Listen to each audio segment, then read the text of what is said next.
The Trump White House getting a new look. The administration is overseeing the remodeling of the East Wing, making way for a brand new ballroom that won't cost taxpayers a dime. While many seem to think that the ballroom is a terrific idea, the sight of the demolition crew has some Democrats seething with rage. But at the end of the day, those Democrats who are upset with the new ballroom will eventually be able to use it. They just need over 270 votes. Hello, everyone. This is Outnumbered. I'm Kayleigh McEnany here with my co-hosts Harris Faulkner and Emily Compagno. Also joining us, Molly Hemingway, Fox News contributor, and Ari Fleischer, former White House press secretary and Fox News contributor. Well, the walls are in construction. They're coming down. Trump is set on giving parts of the White House a more modernized look as the East Wing is currently undergoing the demolition process. Some of Trump's biggest critics call this a terrible idea, like Hillary Clinton, who lost to Trump in 2016, and doesn't seem to think that it's his house. Governor Newsom compares the White House remodeling to ripping apart the Constitution, and Elizabeth Warren is complaining over the sound of bulldozers demolishing the East Wing. Karine Jean-Pierre and the lovely ladies of The View would agree. They seem to think the idea is both tacky and gaudy. The People's House is basically being sold to the highest bidder. Yeah. It is corruption at its core. And I heard someone say this when I was backstage. It could not be, there's no greater metaphor right now than what's happening right now in this country than watching Donald Trump take a wrecking ball to the White House. Yeah. That is not your building. You don't own that. This is a metaphor for what's going on in our country. He is tearing down the house. He is tearing down the people's house. He's an annihilist. And I think, you know, he does seem to think that it's his house, that he is a king. He thinks he's going to be in that ballroom. Somebody who is building something like this I'm going to be alive in some of these years. Does not intend to get out of office. Amazing. Other liberal media members like Joe Scarborough say Trump's White House remodeling is, quote, grotesque.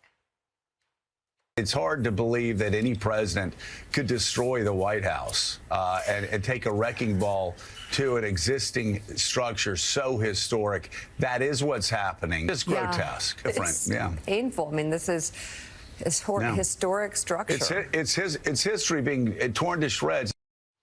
Mika says she's in pain there. Okay. Well, why the uproar now?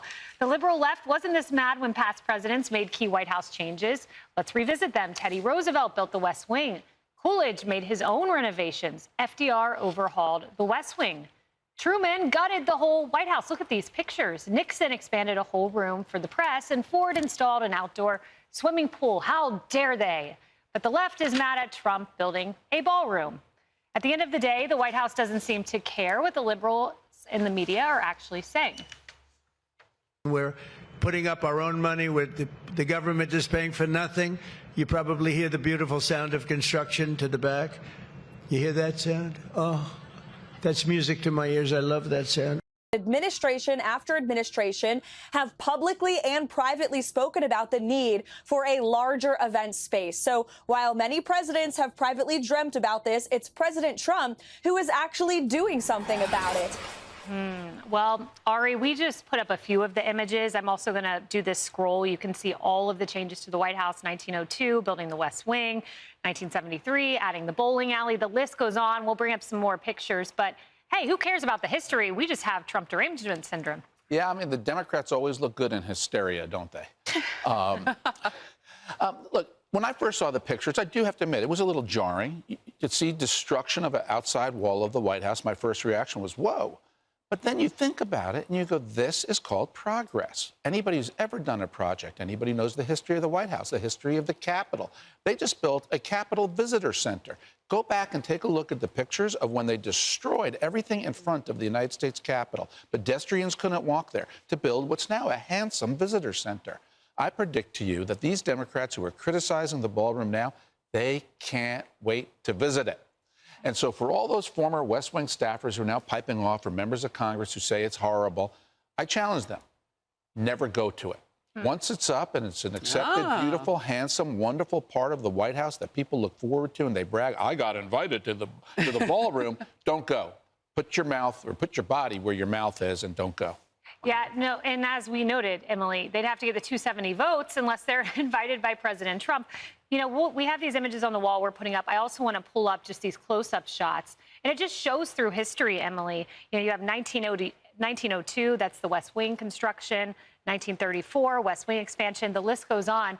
These are pretty jarring images, to Ari's point, but they ended up creating a beautiful White House. Yeah, by my count, over 14 presidents have made extensive major remodeling, including Hillary Clinton's husband, who moved the putting green closer to the Oval Office so he didn't have to walk as far after he enjoyed his cigars. I will say, too, that she was paramount in the renovation of the dining room. So it is so hypocritical for these people to now, as history apparently only began when President Trump entered the scene, to have an issue with him upgrading what is the people's house. And I note, too, that if anyone has an issue, why wouldn't it be, I would think, Nixon, who replaced the swimming pool with the press briefing room, or even Wilson, who was the one that replaced the Colonial Garden with the Rose Garden. It's not like President Trump is destroying history. What he's doing is upgrading and making improvements on what past presidents already upgraded and made improvements. I venture to say that if any of those critics were living in a house that maybe was built in 1952 or 1902, that they too would say, you know what, I'm going to redo the plumbing and I'm going to make this better for everyone.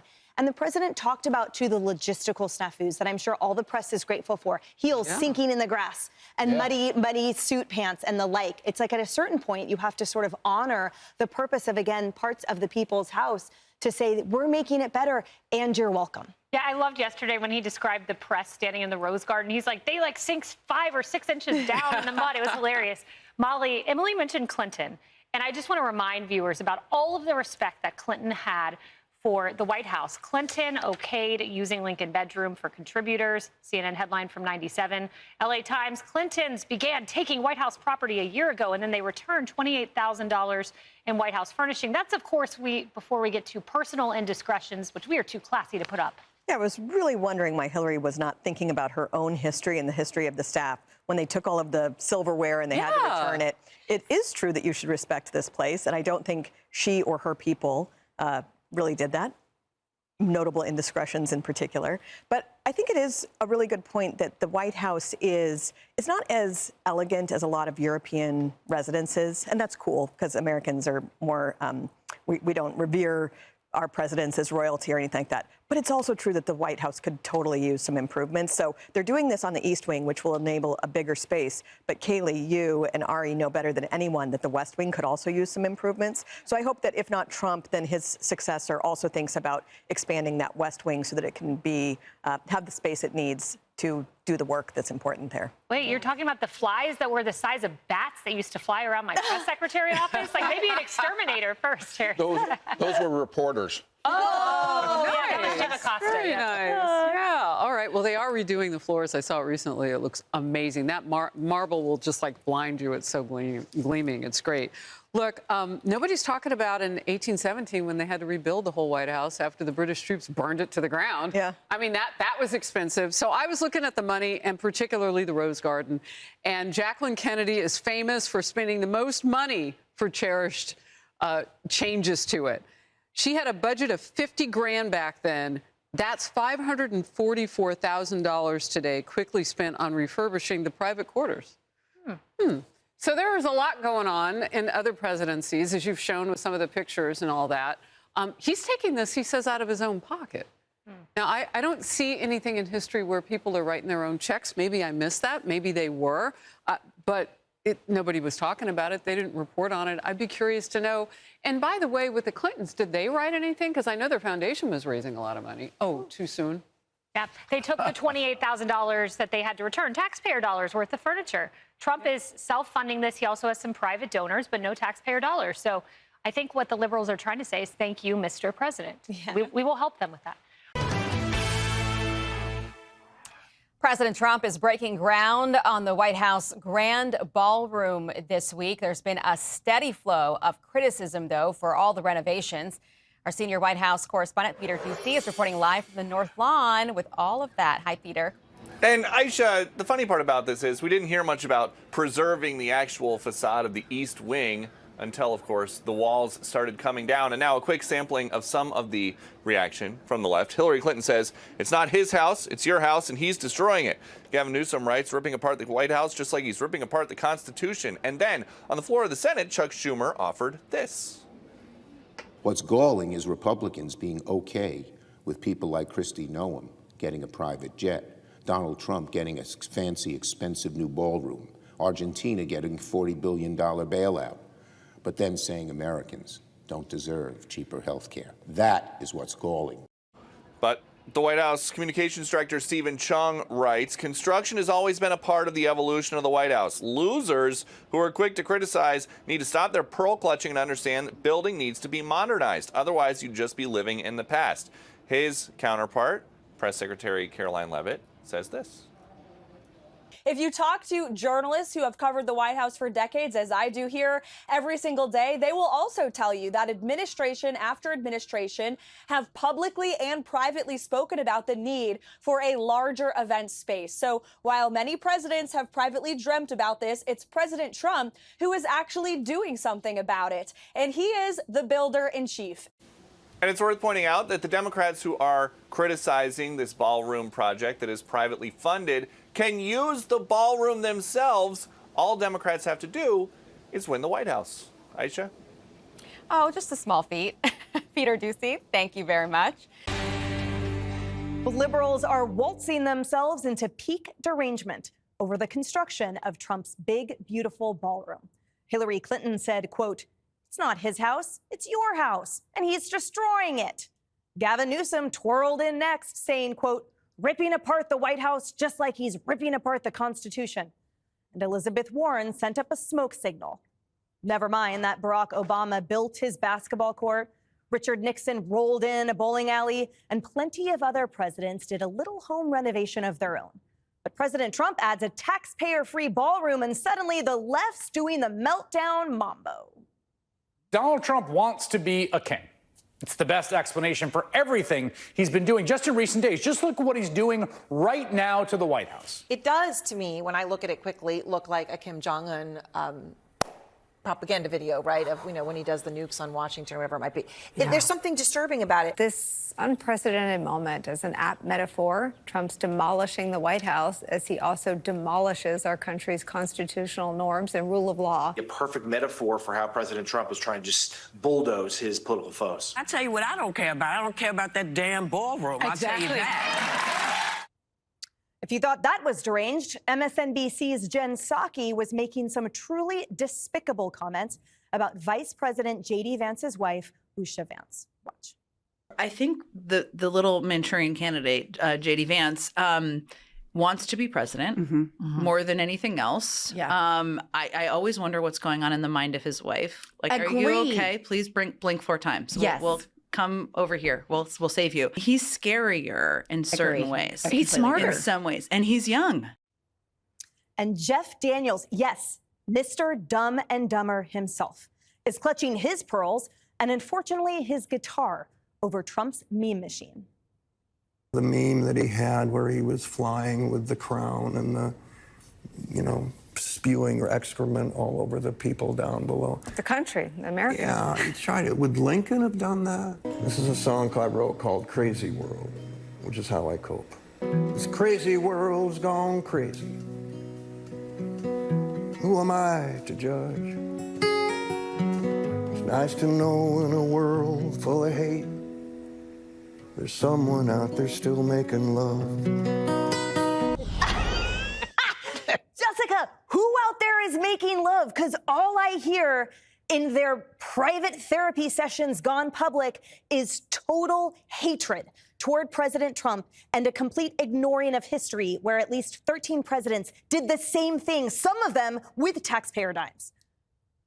Okay, so I'm going to do this part quickly because I don't want to end up in a reel that you're showing tomorrow, and I'm not actually having a meltdown about the ballroom. But I will say that it is nothing like any of the other renovations. I mean, his ballroom is almost double the size of the White House itself. And he's not using taxpayer dollars. He's using his own dollars maybe, or the dollars of companies that want favorable treatment, like Google, Palantir, all with big contracts with him. But Trump and Caroline Leavitt and the whole administration would rather that this is what we're focused on, and it's really getting away from the real stories of the moment. We are in the midst of a government shutdown. The Republican caucus from New Jersey wrote to Mike Johnson saying, you got to make a short-term deal. Our constituents cannot handle these ACA premium hikes. Our farmers are losing their businesses. No soybeans coming out of America. We bail out Argentina, and then Argentina gets the contract. That's what those texts, remember, with Scott Besson and Brooke Rollins. And just before we came on air, the National Cattlemen's Beef Association said cattlemen and women cannot stand behind President Trump while he undercuts the future of family farmers and ranchers by importing Argentinian beef. Those are the stories of what is happening in America today. That is how Donald Trump's administration is hurting everyday Americans, most of whom voted for him. So the ballroom, it is a monstrosity, but I am choosing to talk about the shutdown and what's happening to our ranchers and our farmers. Yeah, and Jesse, so too are Americans and Trump himself, actually, who is also talking about the shutdown and the Democrats' refusal. Okay. He's just building on the side. He can actually do multiple things at one time. And I want to talk about the hypocrisy, for example, of Hillary Clinton chiming in. Her husband was one of those presidents that he, for example, brought the putting green closer to the Oval Office. So after he enjoys his cigars, he could, I guess, take less steps. She personally oversaw a complete renovation of the inside of the dining room. The list goes on. Are they going to exhume Woodrow Wilson for destroying the colonial garden? I'm just not quite sure why now, when it's actually upgrading what prior presidents upgraded using taxpayer funds. Jessica brought up Silicon Valley companies funds. The biggest recipient of Silicon Valley donor money to this day has been Kamala Harris. There's no way to spin this. He's doing this for the people. You're very excited today, aren't you, Emily? I love this topic. Crooked stole about 80 grand in silverware and furniture. So, okay. Right. The thing Jessica's saying, you know, she will get invited to dance at the big, beautiful ballroom if there's ever a Democrat president again. Maybe there won't be, but if she does get the invite, she'll go and she'll look great and she'll do the cha-cha and she'll take a photo and post it and it'll be fantastic. This is like all the things Democrats do. They complain and complain, and then all of a sudden when there's like lower taxes and lower crime, they're secretly happy about it. Barack Obama himself wanted a big, beautiful ballroom. He had to hold a state dinner in a tent, in the United States of America. How stupid is that? This whole East Wing or whatever you call it, it was just a ruse to cover up a bunker. There's an underground bunker down there. That's the whole reason we have this East Wing in the first place. And Democrats had this whole epiphany. Remember the whole book that came out, Abundance? We have to be able to do things. We have to be able to build things. We have to be able to make things work. Okay, so Trump's building stuff and they're against it. They can't build anything. All they do is destroy. They destroy cities. They tear down statues. At least Trump's demolishing something and he's building it back up. Look at the Palisades. That's a demolition site. And Gavin Newsom hasn't even cut any tape there. This guy is modernizing the country. AI, we're building nuclear power plants, Bitcoin. He's rewiring world trade. We have to go into this century with the full force of American ingenuity. And if it means a big, beautiful ballroom, if it means Bitcoin, if it means a grand arch in the middle of D.C., that's a good thing. Beauty, Jessica, is a good thing. And this woman talking about the marriage between J.D. and Usha, talk about the Obama's marriage. That marriage is a wreck. They're in marriage counseling. She should look over there. And this guy, Jeff Daniels, okay, Trump's a meme lord. He's strafing feces over everybody. And Democrats are like, wasn't like a day ago, they were like, we need to up our social media game. And they were like, Gavin's the man. He's crushing it on social media. And then Trump puts Hakeem in a sombrero and they cry.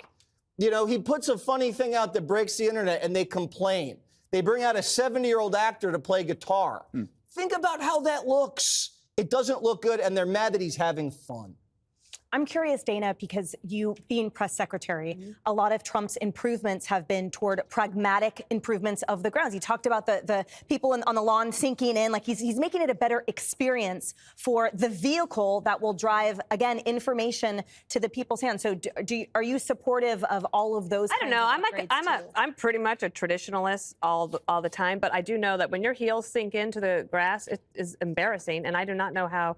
The First Lady, she can do it so well without sinking in her heels. It's an astounding thing. I understand what they're doing. I also think that future presidents, if they don't like the Rose Garden look, they can change it. You can't change the East Wing situation. And I do think that, yes, the photos are a little bit jarring. And yes, it seemed like all of a sudden, because they move at a very quick pace. And I think a little bit of heads up, guys, this is coming and it's going to be amazing would have been worthwhile exercise. But I also think that Democrats need to understand that they cannot swing at every pitch. They just do. That Jessica was saying the same thing. That you have to ask yourself every day, what headline do you want at the end of today? And President Trump wants 25 headlines every day, and it works for them. It gets confusing to me, I think, even for me covering it. It's like, wait, where do I look? It's like you can be a raccoon in a room full of disco balls. It's like, where do we look next? Because there's so many things that are going on. But the Democrats really have one singular focus, is how do they win the midterms and how do they get back in 2028? What we've already seen is the rinse and repeat. If they're going to all of a sudden, immediately now, in the first year of the second term, start calling J.D. Vance basically Hitler.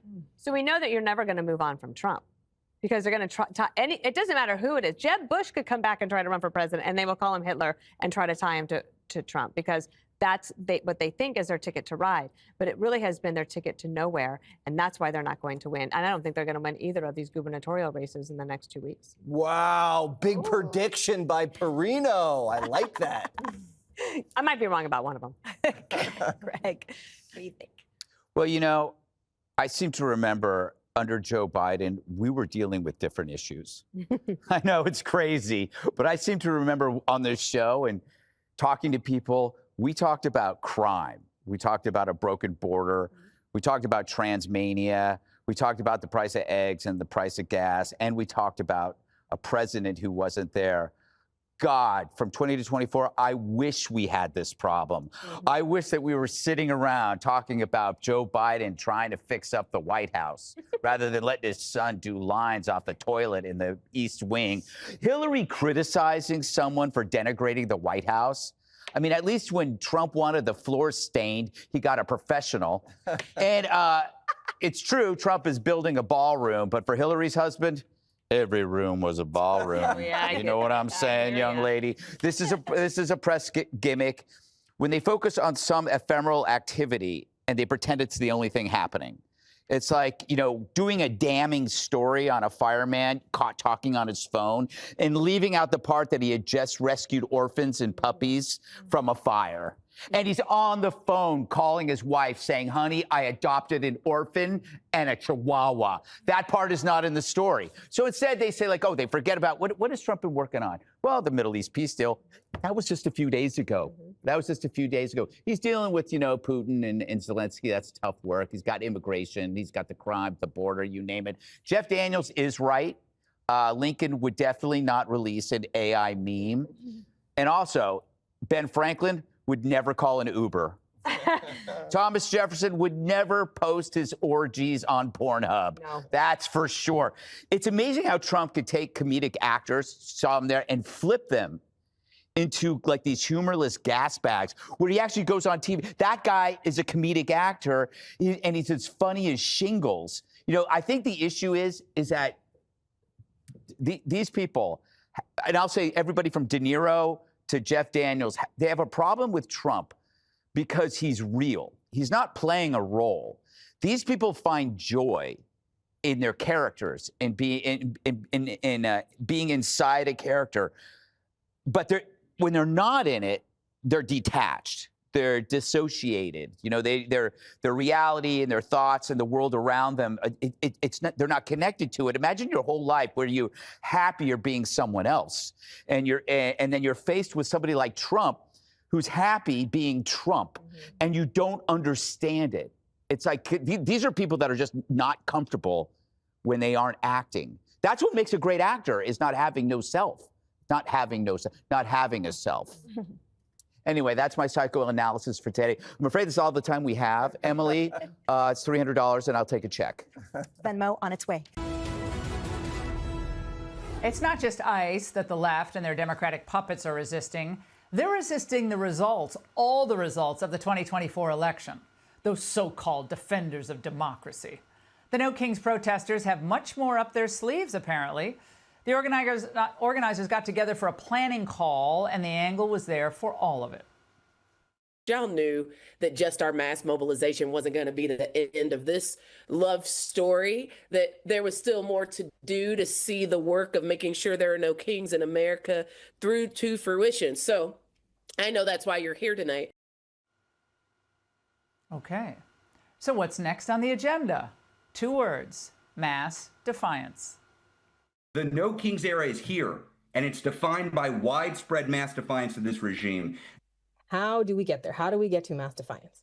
There's a lot to say and a lot to do on that. A lot of nose rings. Well, they're already planning more protests, launching the No Kings Alliance, a rapid response network built for coordinated pushback. Whatever the moment requires, we're going to adapt. So these might be in-person actions. They might be economic pressure campaigns. They might be digital narrative actions.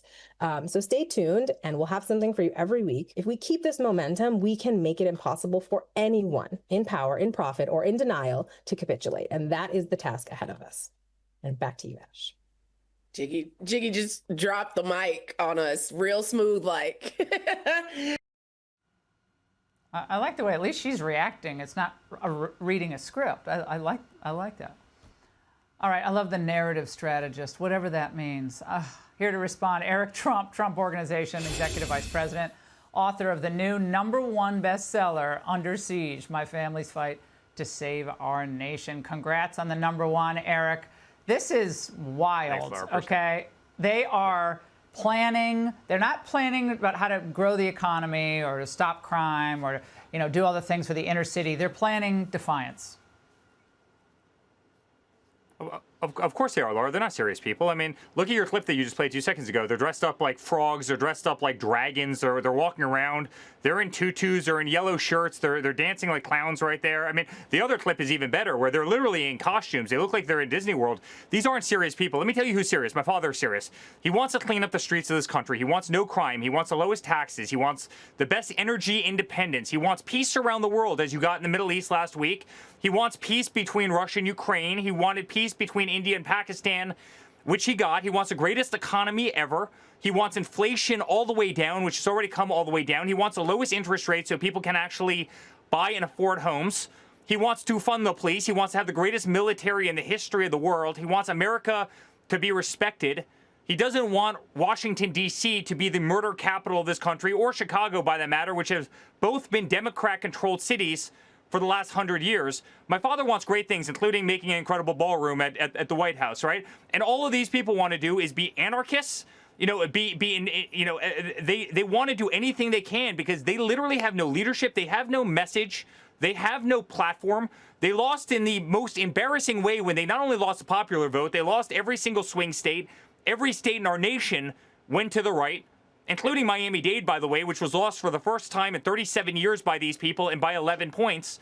And so they're lashing out. But this is no different than the summer of quote-unquote love protests in 2020 when they were staging bricks around cities all across the country and creating mass destruction and hurting law enforcement officers. And I can tell you the American people don't like this, Laura. They don't like this. They don't agree with this.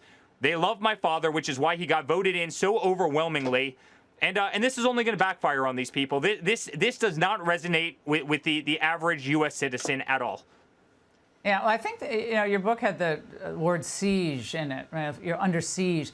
They want America. They prefer Americans to feel like they're under siege. They don't want us to have peace or prosperity because they think America's evil, awful, and racist. That's the truth. That's what they want, to punish the American people. It's beyond defiance. It's punishment. Defiance is just the path to punishment. Well, Laura, that's what they did with my father for the last 10 years. I mean, think about it.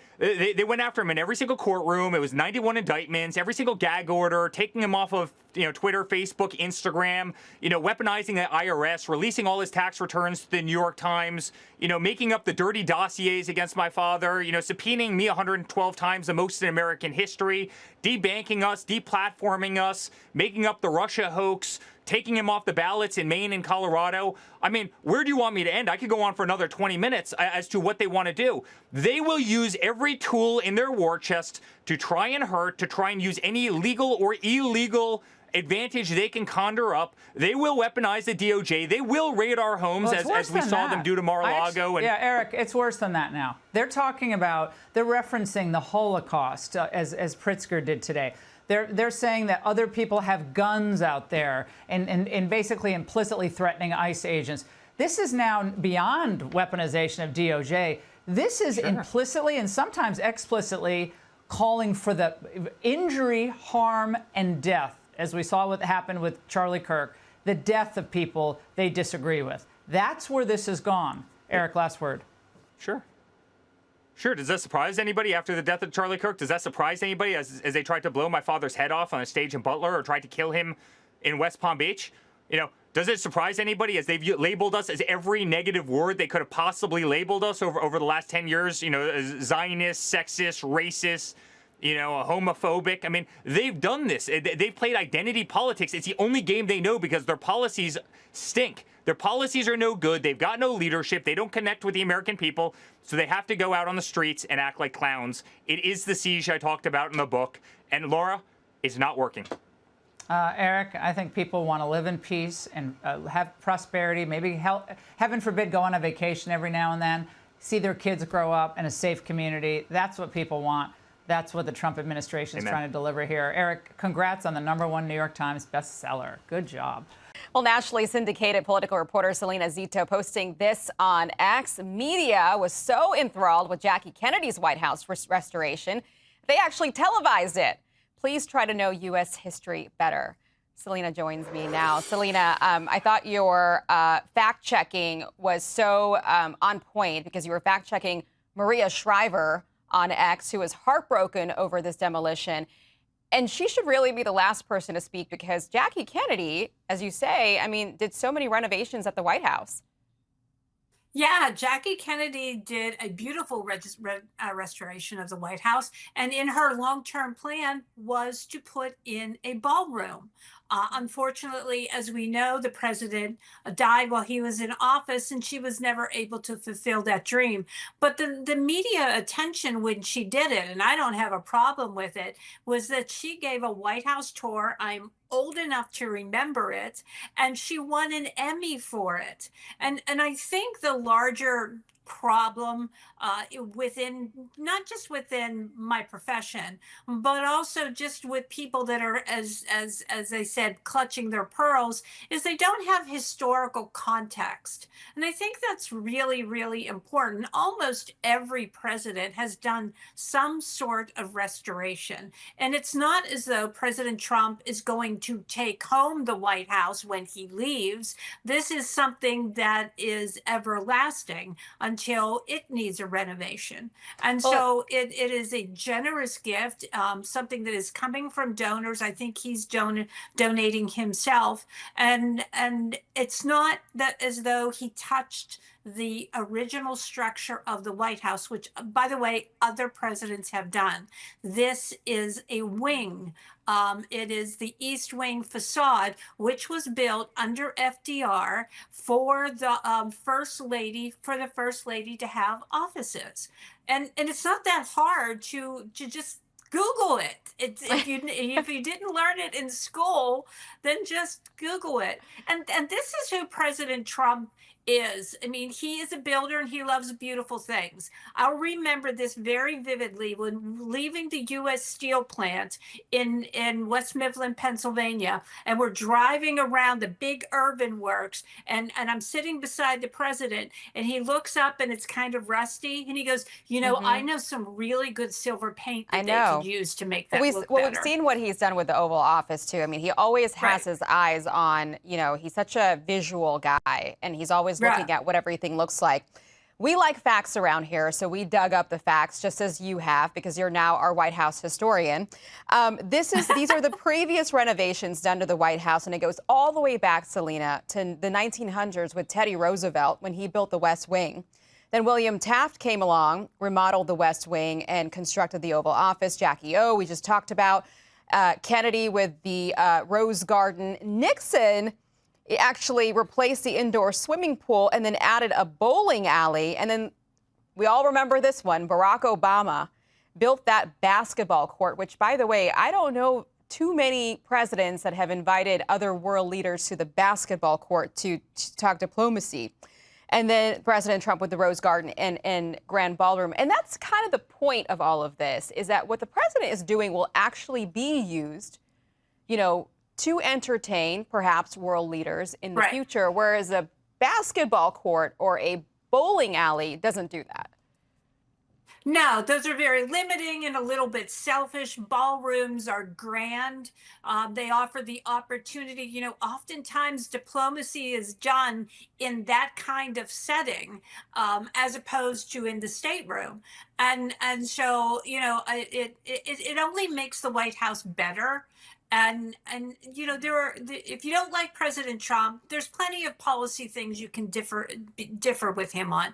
But to clutch pearls or, you know, get your panties in a bunch over something that is normal, right, that has happened throughout our history is just silly.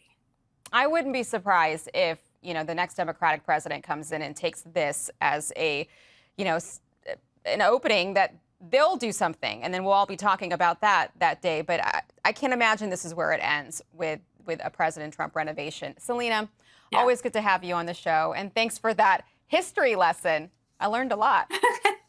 Good to Thank see you. We're building a world-class ballroom. You know, for 150 years, they've wanted a ballroom here. I said, if I do this again, I'm going to get a ballroom built, and we're putting up our own money. With the government is paying for nothing. You probably hear the beautiful sound of construction to the back. You hear that sound? Oh, that's music to my ears. Okay, President Trump from yesterday breaking ground on his planned White House Ballroom renovation, privately funded, but still drawing a lot of pushback from the left. Here is a sample of that. That is not your building. You don't own that building. You don't own it. You cannot take it down. You don't own it. I looked up the word nihilist. Well, I had a free moment. Yeah. And that's what he is. He annihilates. This is a metaphor for what's going on in our country. He is tearing down the house. He is tearing down the people's house. He's an annihilist. And I think, you know, he does seem to think that it's his house. The only thing that's going to stop him is us. Thank God for the Constitution. Thank God for the law. Let him fight it out. But remember, it's up to us. You don't own it. It's not your building anymore. So you got the idea there. Okay? Bad lady, stop. He's Tyra. She's Erin McGuire, Republican strategist for Axiom. Welcome back to the show, Erin. Good morning to you. Great to have you. Hello, Ty. Just for you, we have just a little more. Come on, man. I'm out. Not from that show. Here we go. Roll it. It's hard to believe that any president could destroy the White House. You can't help but wonder if he didn't wait until these protests were already done before today he started literally physically tearing down the White House. Previously said that the ballroom's construction would not affect the existing building here. Clearly not the case. Obviously, we don't have to go far to find all that stuff. Hillary Clinton on X says it's not your house. It's not his house. It's your house. And he's destroying it. There is her message. Tyrus? Well, it's not her house either. Listen, I think the catchphrase is tone deaf after hearing The View. It doesn't matter what he does. He's not the first president to do this. Barack Obama put in basketball courts. No one cried about that. Somebody had a pool, then somebody filled it in. I think it was Nixon, filled the pool in. So this is not out of the spectrum of craziness. He's putting in a ballroom. Yes, it's a little weird. The ballroom won't be finished for 4.5 years. So maybe during his third term, he'll have the first inaugural ball. I hope to be there. I would wear a tux, not wear the hat. I'm going to tell you right now, they're going to finish ahead of time. Of course they are, because he's paying with his own money. The taxpayer, build whatever you want. The only thing I would ask is if maybe conjunction to the Rose Garden, we get some barbecue pits there. That'd be nice. I would be there in a second. And I'm he won the popular vote. And so he can do what he wants to do. And the best part is, it's not taxpayer money.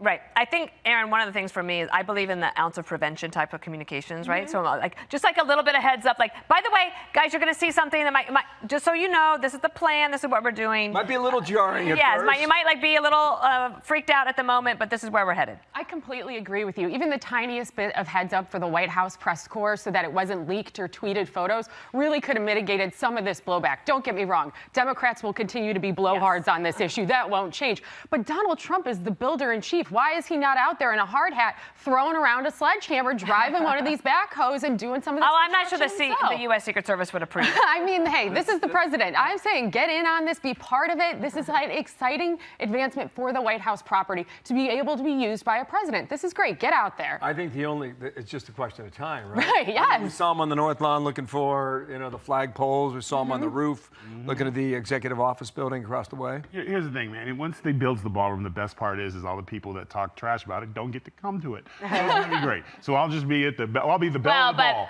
Be working on my wall. But they will, because the next Democratic president will invite all of them. They will. Oh, Dana, you sweet child. That's not. All this Democrats screaming. I've heard Democrats come out and say, well, we did need more space at the White House for diplomacy and entertaining, but not Donald Trump. He can't be the one to do it. But that's right. Democrats will enjoy this beautifully privately funded ballroom that's no taxpayer money. It's going to be great, and they get to enjoy it as well because it isn't Donald Trump's ballroom. He's not taking it with him when he leaves the White House. You live in D.C. I do. Have you seen it yet? I have not seen the construction this week, but I am sure it's fantastic. Okay, you put your eyes on it. I will. You get back to us. I'll give you live reporting from it. Good deal. Thank you, Aaron. Hey, Sean Hannity here. Hey, click here to subscribe to Fox News YouTube page and catch our hottest interviews and most compelling analysis. You will not get it anywhere else.